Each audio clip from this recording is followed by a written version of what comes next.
Welcome to Signal, the podcast that raises your frequency. I'm Maury Fontanez. And I'm Melissa Grushka.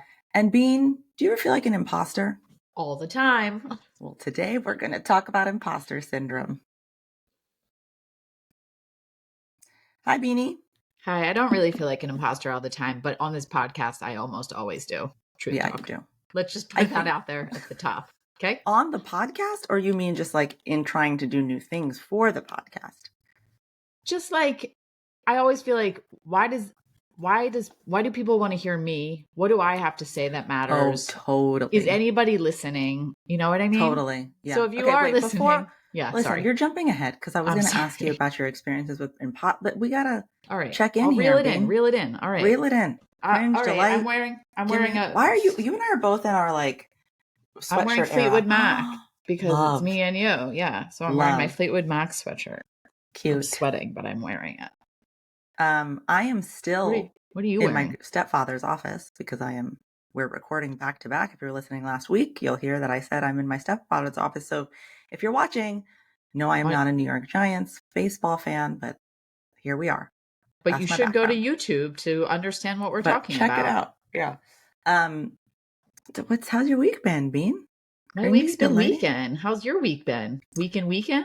Great. I'll tell you a cute one. I went into my son's classroom for a thing, and there's this little boy there who just started like a month ago. He's from Ukraine, speaks no English. My son's in first grade, but he's like everyone communicates with him like in their own way. And it's so beautiful to watch. Like, we're all humans. It's a real beautiful message about the world. And he's learning like very small things. So I was like handling this one little craft station, and this one was like, I have two brothers. I do this. Like, I have a rabbit. You know how they always like tell you stuff. And I'm like, just tell you random stuff. Yeah. And then he heard someone say the sibling. So he said to me, he looked at me and he goes, brothers. And I said, you have brothers? And he said, yeah. And I said, are they bigger? When I was like making motions. And he says, one big. And then like somehow he managed to explain little. And we were communicating. My son hangs out with him all the time. They're like friends.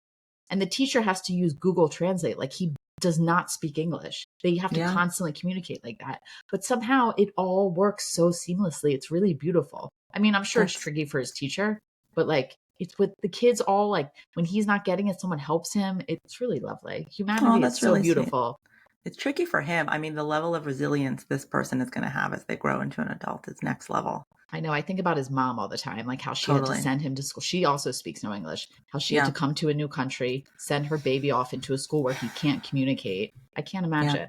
This is a very common experience for so many people in this country. I'm sure. Yeah. Just like having to flee suddenly. Right. Because your home becomes unsafe. And then really having to just be somewhere that's so foreign to you. My sister didn't speak English when they first moved here either. And she still has that feeling of like needing to make sure she sounds smart enough or that she understands. Like if she ever feels like she doesn't understand something, it's super triggering for her. And I've asked her about it. And she says it has a lot to do with like sitting in classrooms and not understanding and like feeling totally left behind or left out. Oh, baby. Yeah. But it's beautiful to have a community that embraces you. Yes. That's what I was really getting to, that was my delight. And just to see it and to see all of the kids rally around him in the way they did instead of choosing to be unkind or exclusive. Right. Well, that's very sweet. That's very delightful. Really sweet. Yeah. You? Anything? I have a delight too. Look at us. 2025 is so delightful. In 2025.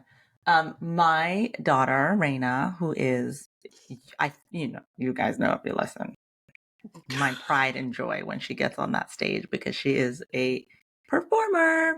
She just got the lead in Hadestown in our theater company here in Santa Barbara. And so I'm so excited to see this girl just like rock this show. She's going to be Eurydice. She's got some big numbers. She's got a belt out. Like, I'm so over the moon for her, and she's so excited. Like, all of a sudden that twinkle is back in her eye around like, oh my God, I think this is what I want to do with my life. So oh my God, that's really, it's her purpose. It really is. She's like, when you see her on stage, she embodies the character. Like, ever since she was little, she never did that thing that kids do on stage where they kind of get distracted or they're looking around. Like, she just becomes the thing that she's playing. So and like, that's so such a sign of something that you're meant to do when it comes that naturally to you. I love that. You also didn't answer who's on your shirt. Oh, this is a band. Yeah, I figured. Who is Portishead. They're a little old. They're like 90s-ish, maybe. 90s. Do you like them, or did you just like the shirt? Both. Oh, I'm not like a huge fan, but I liked the shirt's really cute. It's giving like 80s totally. You need flash dance. Yeah, you need a tight denim mini skirt and some like pointy boots. No, that's not where I was going. I was going like flash dance, like you're in the dance studio practicing and you're wearing a sweatband and you're maybe I need to cut the shoulder off and then I like it. Oh, if you want to be flash dance, yes. You should check out YouTube, guys, so you really get a solid understanding of what we're talking about. I swear to God, Bean does not get paid by YouTube to keep saying YouTube over and over again in every episode, and yet she can't help it. I just want them to go look at our YouTube page. I know. But let me tell you something you guys can do before we start talking to you about imposter syndrome and how to heal that feeling. All right. 2025 is our year of really growing our audience on this podcast. We don't feel like imposters. So we want to ask you to commit to please send this episode, after you're done listening to it, to at least one person. Pretty please. If you guys do that, you have no idea the impact you'll have on this podcast and us growing. So pretty please share this episode with one person. I'm desperate. We will hug you really hard. Virtually hug you. Big hugs. Okay? In our minds. Or I'll do it in real life. Yeah. Speaking of Raina being in her purpose and just naturally doing what she does. Yeah. I wonder if she feels imposter syndrome up there ever. I wonder. You should ask her. I will ask her. I think people feel it all the time, constantly.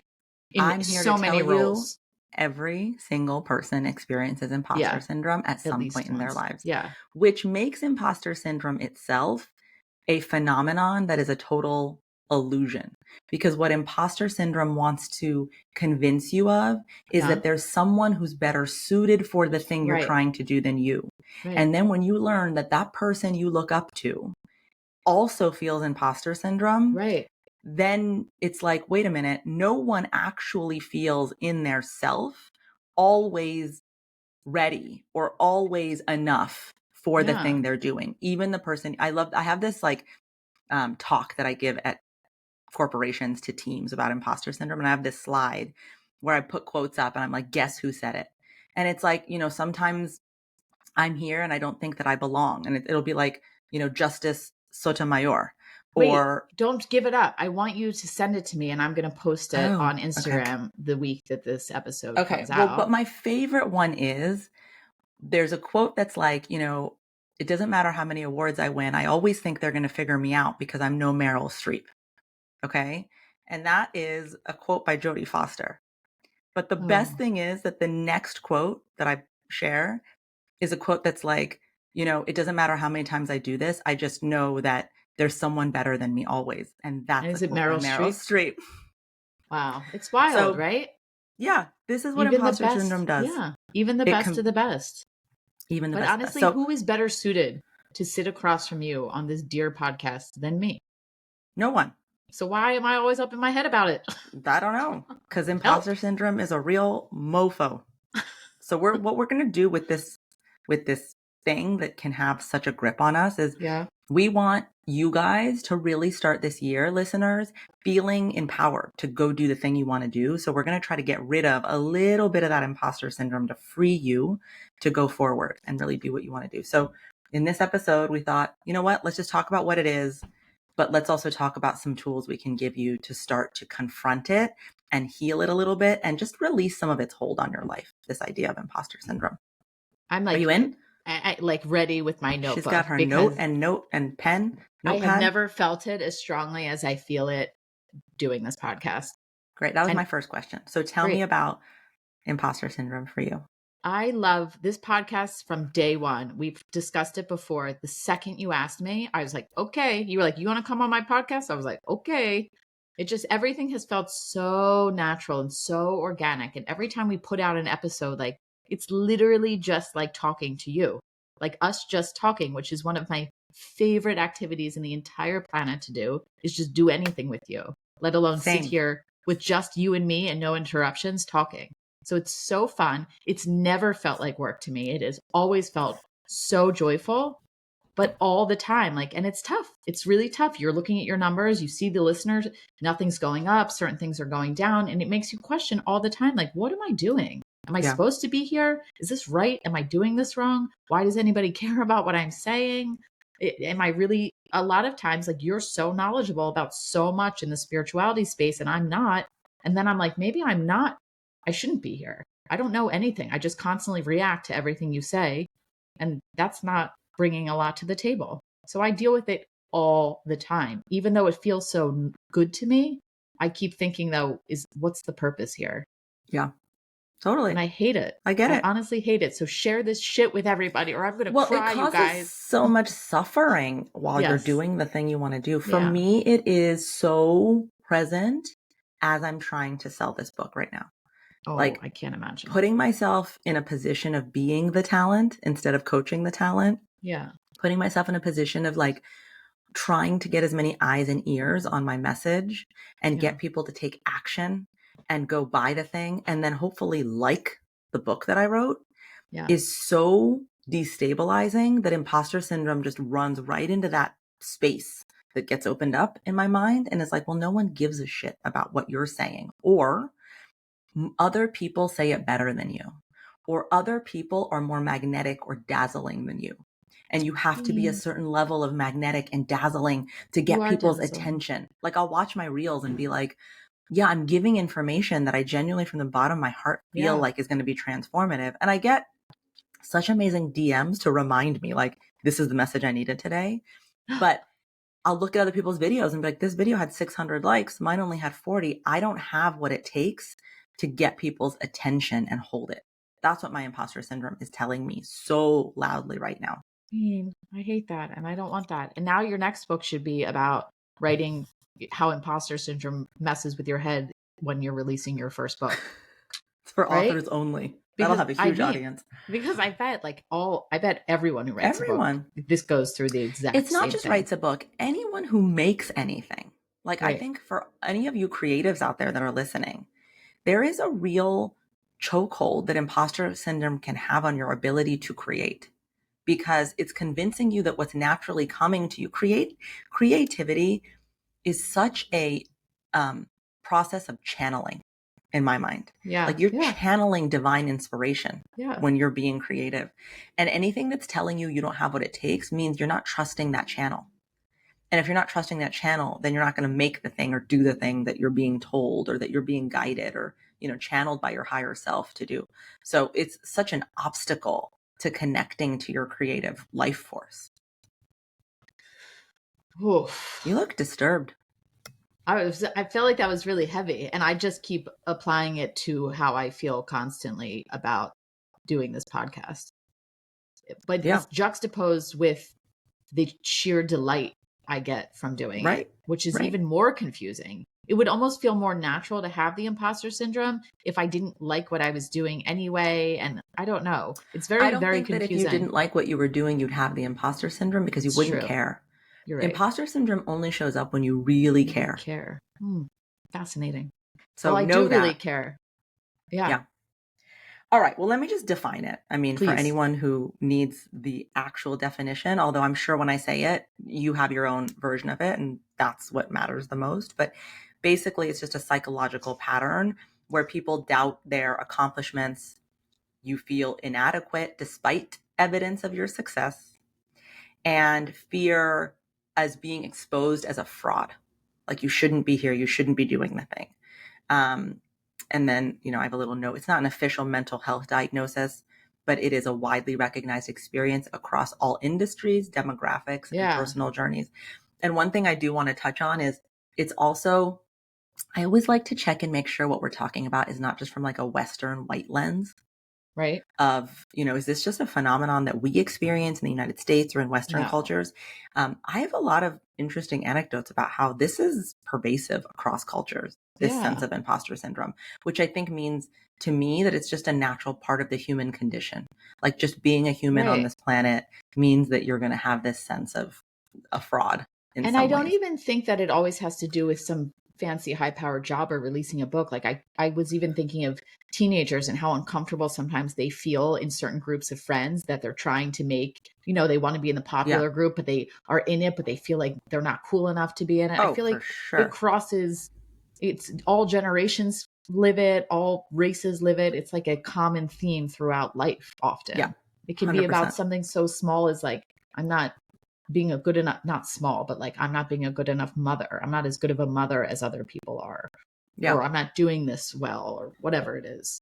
You just said, so I was going to ask you, what do you think are the root causes of imposter syndrome?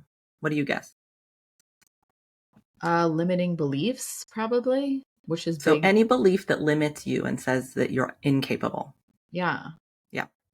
All right. Well, there are 5, actually 6 that I want to share. And I want you guys to really, as you hear them, if a part of you lights up that says that's me, just take inventory because it's really important. The first one is perfectionism.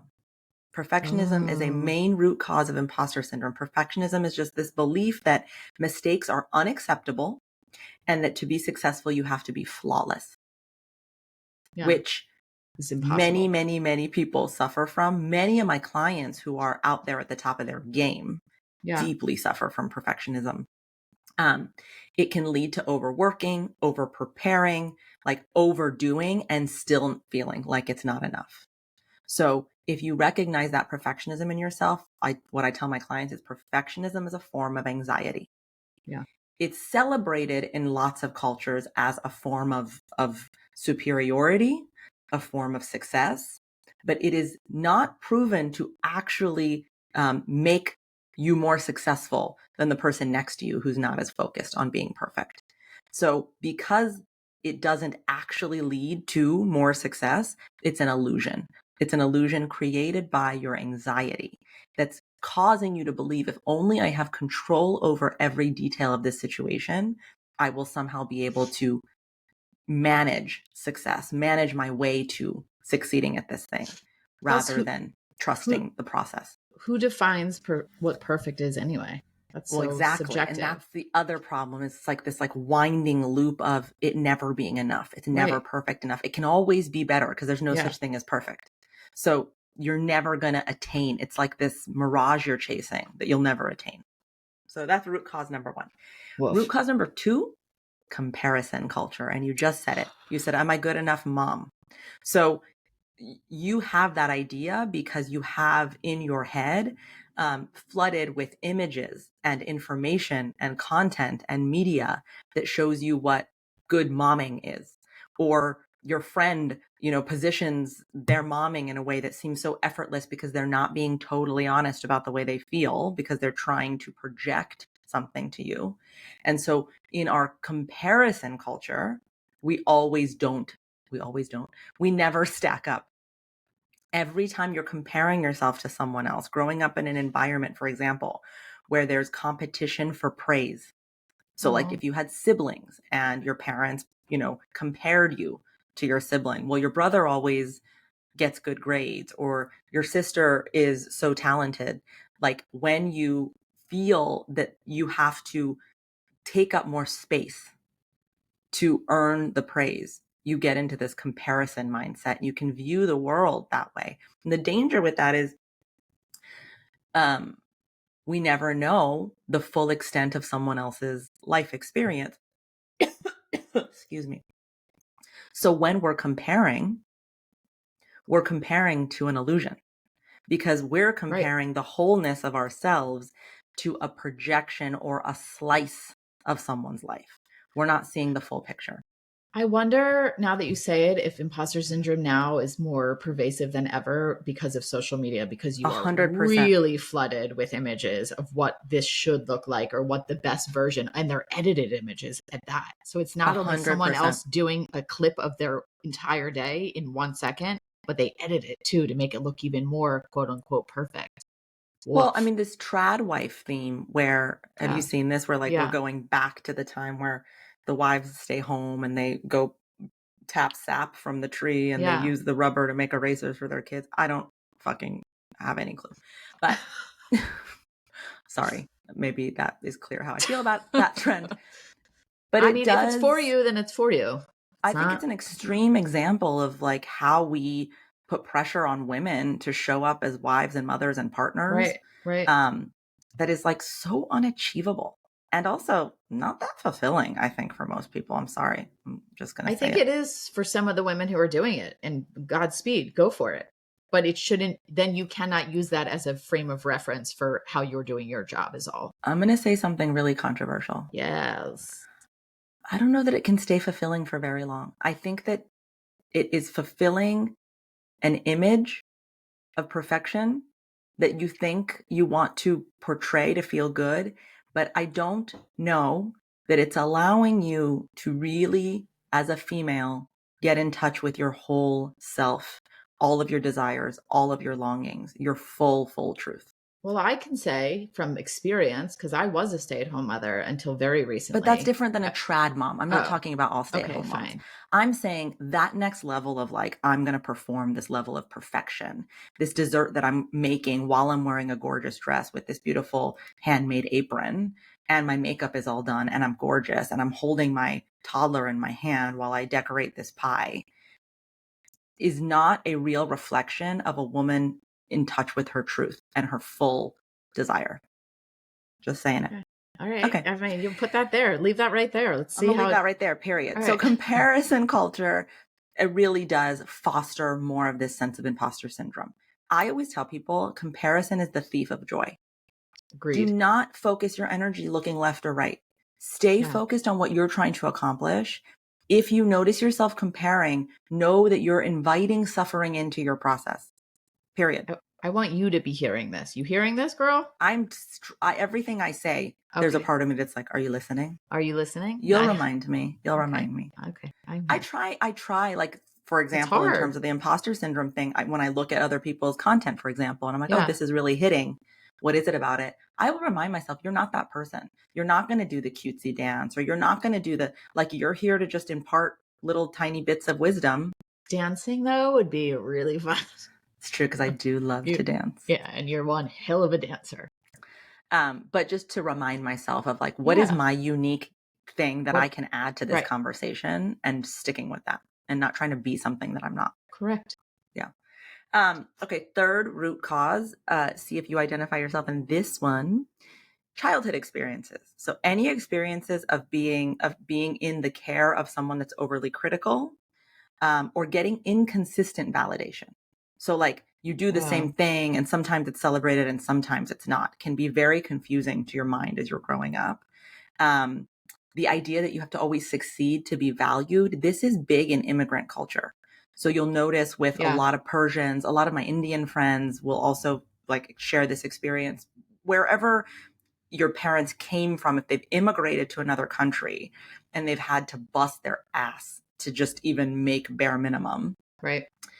They're so afraid that you're not going to survive that sometimes what gets implanted in your head is you are only valuable if you succeed. So in Persian culture, it shows up as go be a lawyer, go be a doctor, like go be at the top of your game, or maybe a real estate agent. If you're Persian, you know what I mean? And that way you will have value. So like this notion that success equates your value as a human being is a huge driver of imposter syndrome. And that happens culturally a lot. Yeah, I read actually once that first generation full Americans, like children of immigrants, they tend to be very successful. Yeah. Because of it's driven into you. Right. Totally. And their parents had to work so hard and they saw it and they were like, all right, let's go. Yeah. Right. Okay. On to the next thing. Systemic inequality, any systemic marginalization that happens to certain communities amps up that imposter syndrome voice internally. So women, people of color, LGBTQ plus individuals, any marginalized group they're especially vulnerable to this because there's societal biases that literally question your legitimacy in the world and in certain roles. So lots of women will say, and I went through this when I was in the corporate world, there is a genuine like question mark, should you be sitting in this boardroom? Should you have this leadership role? Are you capable? We saw it with the presidential election and some of the shit we saw around, like, can women be trusted with a nuclear button when they're on their period? Like, fuck you. Dumb shit. But that, like, again, think about your very being and the legitimacy of your being based on the way you show up is questioned. And that then creates these internalized systemic narratives that make people feel like they need to prove their worth. How do you break that? Well, we'll get there. We're just going through the org. Okay. Yeah. But this notion that I've got to prove that I belong at this table is a really big driver of imposter syndrome, especially if you fit into one of those marginalized identities. Wow. And then this one is related, this next root cause, to the last thing I said, which is just lack of representation. Representation is so important, and you don't understand it until it exists. So what I mean by that is a sitcom where two gay dads are the main characters and everybody loves that show, like Modern Family. Yeah. Suddenly that changes what's normal in parenting, quote unquote, right? Right. A movie where the lead who is carrying the whole thing is a Black woman. Yeah.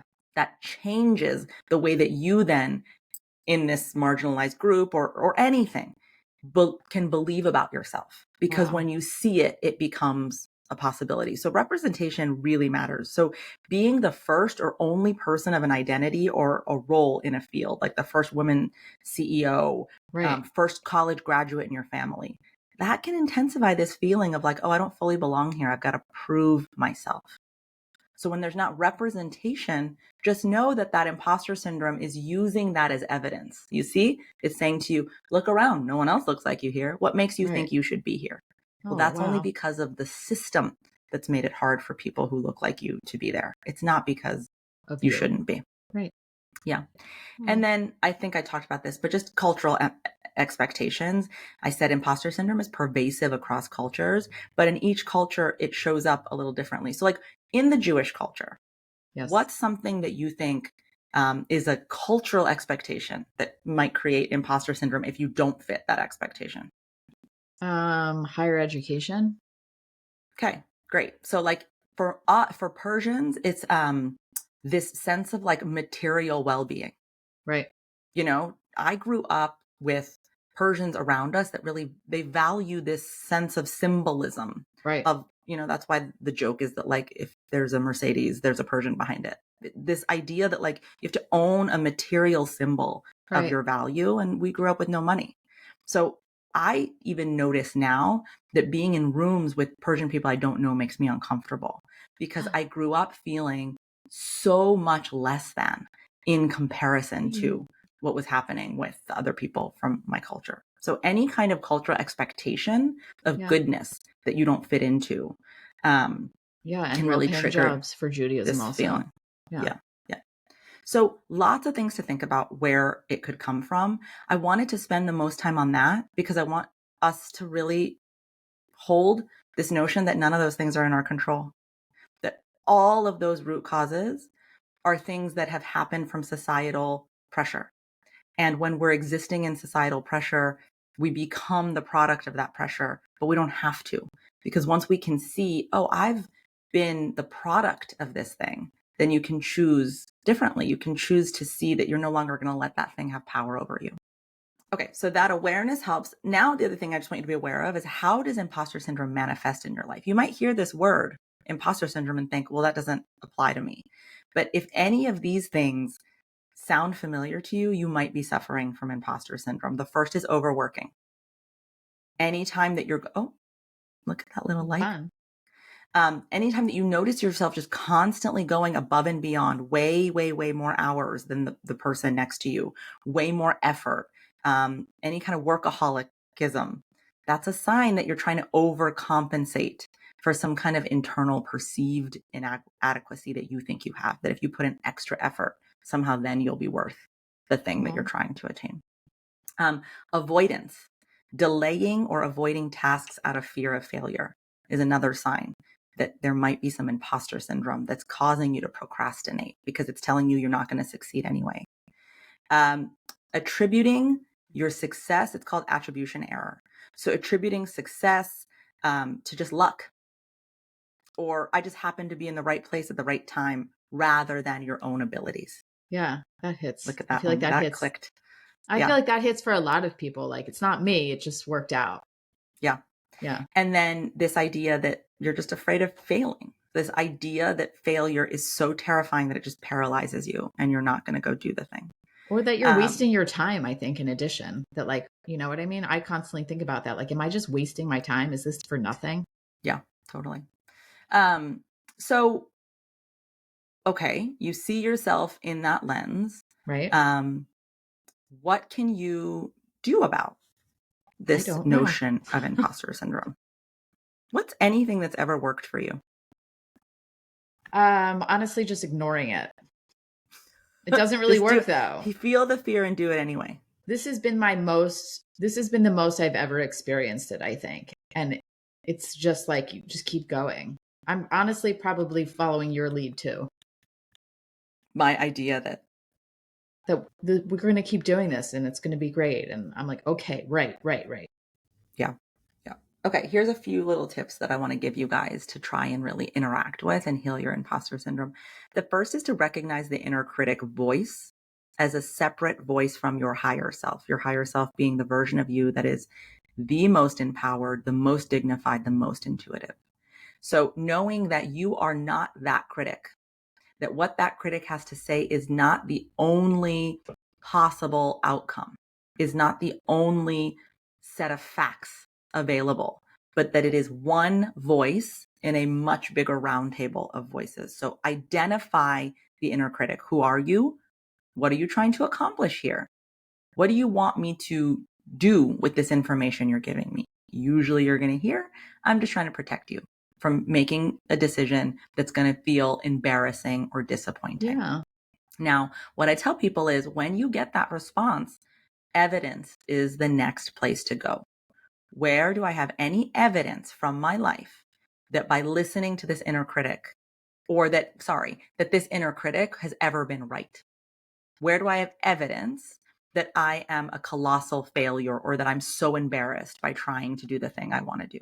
Do I actually have evidence of what it's trying to protect me for? And then also, where do I have evidence that when I took the risk or I believed in myself, it worked out? Really take stock of the evidence. And what you'll find is that the inner critic's not giving you factual information. It is casting an illusion that you are buying as reality. So identify the voice, but also then when you hear what it's trying to protect you from, where do I have evidence that you've actually protected me from that in the past? Right. And where do I have evidence that when I didn't listen, it worked out better than I expected? And then, I'm going to say this, but connecting to your intuition is the best way to deal with imposter syndrome. Yeah. What do I mean by that? When you can still yourself and you can find that place of inner knowing within you. And when I say it, I'm going to tell you right now, your system tells you exactly what that feels like. It feels different for everybody. But as soon as I say that place of inner knowing, there's some recognition stirring inside you. When you can get to that place of stillness and knowing, ask the question, is this the right thing for me to do right now? Do I have what it takes to do right now? It's so Is there convoluted. anything I need to know right now that I'm supposed to know right now? Get in dialogue with the stillest part of you. Imposter syndrome is the most chaotic part of you. Thank you. It is the busiest, noisiest part of you. So fine, you heard its thoughts. Cool. At least give the stillest part of you a chance to chime in. Take the minute to take the deep breath, to tap into that knowing, and ask the same questions that imposter syndrome is attempting to answer. And then weigh which answer feels the most abundant, expansive, exciting. And then you have to be accountable to the choice. It's sort of like what you said, Bean, which is like, I just ignore it. That to me is you being accountable to choosing the more expansive path forward rather than choosing the contracted thought. It still feels good inside. But doing anything with my best friend feels great inside. But still, yes, I agree. I will attempt to do that more. Yeah. So those are just, I think, broad enough that you can use your own interpretation of the pathway forward. But if you explore in this way and you separate that inner critic from your higher self and your intuitive voice, and you check in, you can just release the grip that imposter syndrome has on your life. And the last thing I want for myself, for you, Bean, for any of you listening, is that you let the imposter syndrome stop you from doing what you want to do. Yes.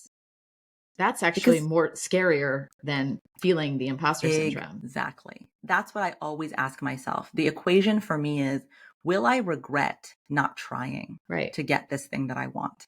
And the answer is always like, yes, deeply. And the pain of that regret to me outweighs the fear of failing. I just applied it to this situation. I still feel that way. I guess until I don't feel that way, that's when I know it's over. So keep but then on you'll listening, feel that way about listeners. something else. You're That's the right. thing. It's like, it's always going to be there, but just interrogate it and give it work room with it. Yeah. And you don't have to believe it. It's not the only voice that's in the room. There's other parts of you with more information. Yeah. And people beside you with information who support you and say, nope, you're doing a great job here. Yeah, totally. Bean, it's time so for Melissa's famous takeaway. My famous takeaway is awareness is everything. Just like we often say, is that see your imposter syndrome. Don't feel bad about having the imposter syndrome. Address it. See what it needs from you. Give yourself the evidence and move forward. And connecting to your intuition is really good. Like that's for me specifically. This feels really good to me. Still, doing this podcast feels great. So why not keep going with that for right now? Great tips. Great tips. You're not. I just said that about my own tips. Great. You're tips. Amazing. And you're not an imposter because there's no one else that's going to make a show about being best friends who are working through life's big metaphysical concepts together besides two best friends. Right. We're doing it. We're doing the damn thing. You are the thing. All right, guys. We hope this was helpful to you. And again, if you found it at all helpful, please, please, please share it with people and help us grow our audience this year in 2025. Bean, that was great to talk to you about imposter syndrome. All right. I love you. We'll catch you next week. See you guys next week with another episode of Signal. Bye. Bye.